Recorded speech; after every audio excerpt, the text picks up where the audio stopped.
கொடுத்து வச்சிருந்தாங்க, அதை உடைக்க தான் ரசூல்லா வந்தாங்க என்று சொல்றீங்க. இப்ப பதில சொல்றீங்க உருவ பிரச்சனை இல்ல, அதனாலதான் அல்லாஹ் குர்ஆன்ல நேரடியா தலீல் சொல்லலன்னு சொல்றீங்க. பிரச்சனை இருந்தது, அல்லாஹ்வுக்கு உருவம் இருக்கிறனாலதான் அப்படியான வசனங்கள் நேரடியா இல்ல.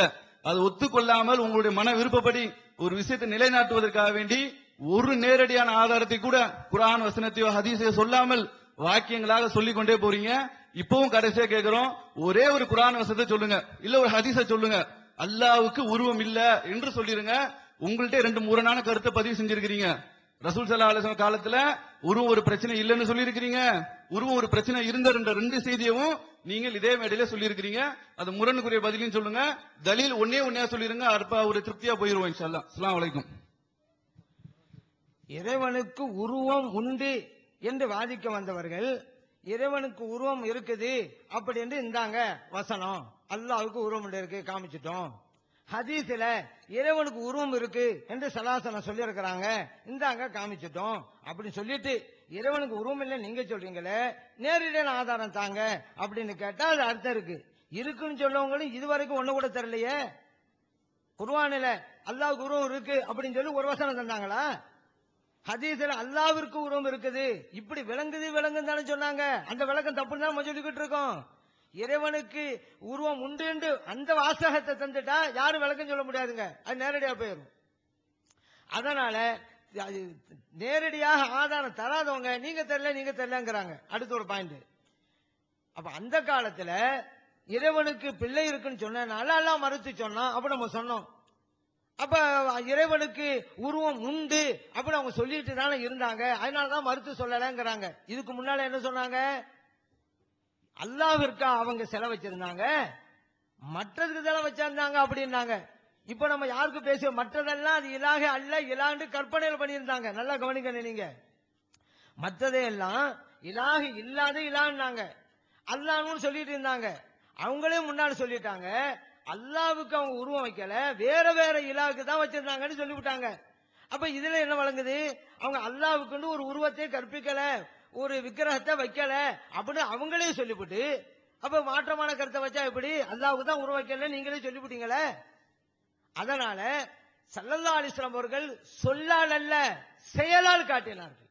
ஸல்லல்லாஹு அலைஹி வஸல்லம் சொல்லும் ஹதீஸ் தான், அவருடைய செயலும் ஹதீஸ் தான், அவர்களுடைய அங்கீகாரமும் ஹதீஸ் தான். சொன்னாதான் செய்வோம், செஞ்சா கேட்க மாட்டோம். தூக்கி போட்டு உடைச்சது எதுக்கு? கூடாதுங்கிறதுனால தானே. இதுக்கு மாற்றம் ஒண்ணு இருந்தா அங்க விளக்கி இருப்பாங்களா இல்லையா? நபி நாம் ஸல்லல்லாஹு அலைஹி வஸல்லம் ஏன் விளக்கல? இல்ல உருவம் இல்ல, செஞ்சல காமிக்கிறாங்க. சொன்னாலும் ஹதீஸ், செய்தாலும் ஹதீஸ். ஒரு ஆதாரம் வைக்கல நாங்களா? அப்ப லைச கமிதிலி செய்யும் அப்படிங்கறது குர்ஆன் வசனம் இல்லையா? வளைமுக்குள்ள குபனாகுங்கிறது குர்ஆன் வசனம் இல்லையா? அது ஆதாரம் தான். நேரடியான ஆதாரம் இருக்கான்னாங்க, நேரடியான ஆதாரத்தை நீங்க தந்தீங்க நல்லா இருக்கிறாங்கிறதுக்கு. இப்படி விளங்குது இப்படி இருந்தாலும் சொல்லிக்கிட்டே இருந்தீங்க. அதனால இது எனக்காவது ஆதாரம் இருக்கு தெளிவா சொல்லலாம். ஏன்னா ஹதீஸ் சொன்னது செய்தது, ஸல்லல்லாஹு அலைஹி வஸல்லம் போட்டு உடைச்சாங்கன்றால அவங்க செஞ்சது ஹதீஸ், உருவம் இல்ல.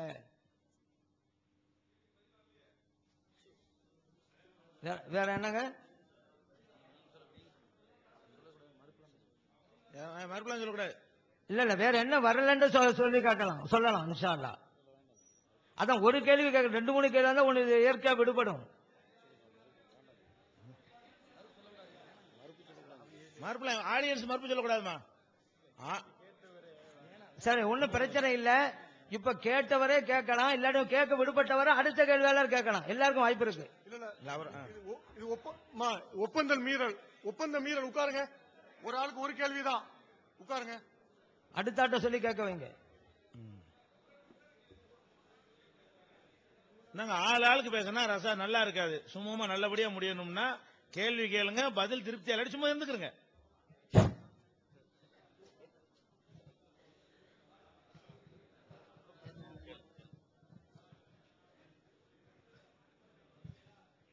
அஸ்ஸலாமு அலைக்கும். என்னுடைய கேள்வி ஜமாலி உஸ்தாத் அவர்களுக்கு.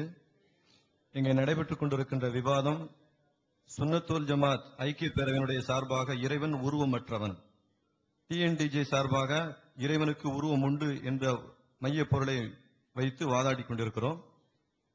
ஒரு முஸ்லிக்கினுடைய ஒப்புதல் கற்சிலை என்றாலும் கற்பனை என்றாலும் கம்பனே உனை மறைவேன் என்று அவன் சொல்லுகிறான்.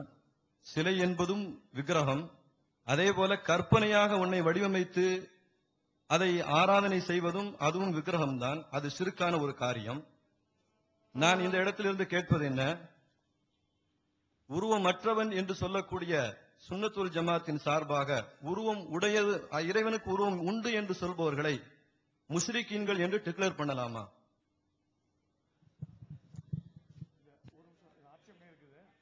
தலைப்புக்கு சம்பந்தப்பட்ட தலைப்பு கேள்வி இல்ல. அல்ல குரு இருக்கா இல்லைன்னா முஸ்லிம் பத்தா இருக்குது. நீங்க நம்ம பேச முடியும். அன்பு சகோதரர்களே, இந்த மாதிரி கேள்வி அலோவ் பண்ணீங்கன்னா பிரச்சனை இல்ல. அது மாதிரி தான் நம்மளும் கேட்போம். நீங்க கேள்வி கேட்பது விளக்கத்தை தெரிவதற்கு கேட்கணுமே தவிர இது சரியான்னு இந்த மாதிரி கேட்கறதா இருந்தால் நம்ம அது மாதிரிலாம் கேட்க கூடாது கண்ட்ரோல்ல வச்சிருக்கிறோம். நீங்க கேட்டீங்கன்னா பிரச்சனை இல்ல. அது மாதிரி தான் கேள்விகள் வரும். அப்புறம் பிரச்சனை எங்களை குற்றச்சாட்டு சொல்லக்கூடாது. ஒரு ரூல்னா ரூல் படி எல்லாரும் போகணும். இது கேள்வியா? இது தலைப்புல உள்ளதா? இதுக்கு என்ன உண்டுங்கிறீங்களா இல்லங்கிறீங்களா? அதை சொன்னீங்க, இதை சொன்னீங்க, அது அனுமதிக்கலாம் சொல்லுங்க. அனைவருக்கும் அனுமதிக்கணும், அப்ஜெக்ஷன் பண்ணக்கூடாது.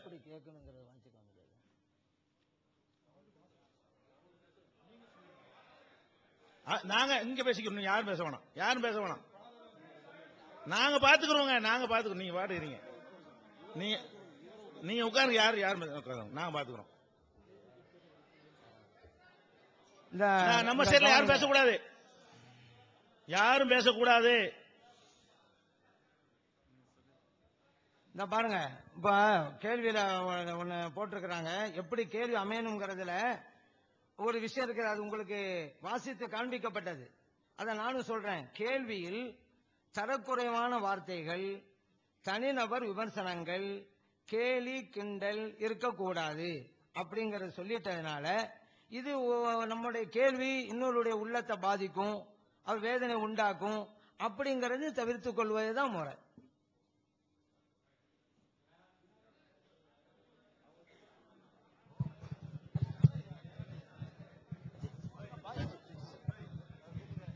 நான் காயல் பட்டணத்தை சார்ந்தவன்.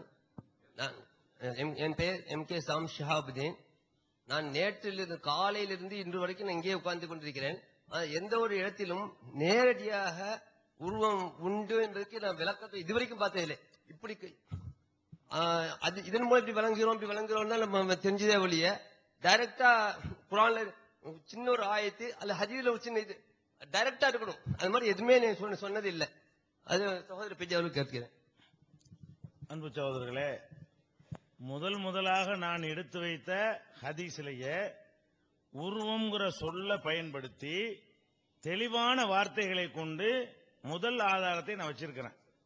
ஆனா உருவம் இல்லைங்கிறதுக்கு தான் ஒரு ஆதாரம் வைக்கப்படவே இல்லை. எப்படி வைக்கிறோம்? அல்லாஹ் வருவான், ஒரு வடிவத்தில் வருவான், உருவத்தில் வருவான், அவர்கள் முன்னர் பார்த்திராத உருவத்தில் வருவான், அவனை பார்ப்பார்கள். இது நேரடியா உள்ளதுக்கு அர்த்தத்தை நீங்க மாத்தினதுனால உங்களுக்கு வேற மாதிரி புரியுதே தவிர அப்படியே எந்த மொழிபெயர்ப்புனாலும் எடுத்துக்கிறங்க. புகாரியுடைய ஆங்கில மொழிபெயர்ப்பை எடுத்துக்கிறங்க, புகாரியுடைய யார் போட்ட தமிழ் மொழிபெயர்ப்புனாலும் எடுத்துக்கிறங்க, புகாரியுடைய உருது மொழிபெயர்ப்பை எடுத்துக்கிறங்க. அப்படி படிங்க. நாங்க சொல்ற வழக்கமும் வேணாம், அவங்க சொல்ற வழக்கமும் வேணாம். நேரடியா அது என்ன சொல்லுதுன்னு பாருங்க. ஜப்பாரு பி சூரத்தின், ஜப்பார் ஒரு சூரத்தில் வருவான்.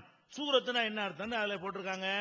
உருவத்தில் வருவான், வடிவத்தில் வருவான் அப்படின்னு தெளிவாக இருக்கிறது. நிறைய சொல்லியிருக்கிறேன். 2 கையால் படைத்தேன், அது மாதிரி தஜ்ஜால் விஷயம்லாம் சொல்லி இருக்கிறோம்.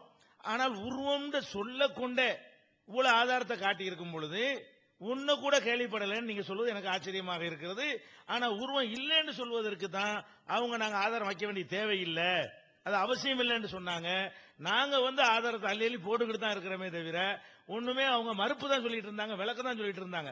அப்ப தெளிவாக நாங்கள் வைத்திருக்கிறோமா இல்லையா என்பதை நீங்கள் 2 கருத்தை விட்டு வெளியே நின்று கொண்டு நியாயமான பார்வையோட கொஞ்சம் அசை போட்டு பாருங்க. யார் ஆதாரங்களை வைத்திருக்கிறா, யார் ஆதாரங்களுக்கு வியாக்கியானங்கள் கொடுத்து அதை மறுத்து கொண்டிருந்தாரு உங்களுக்கு விளங்கும். நாங்க ஆதாரத்தை தெளிவா வச்சிருக்கிறோம்.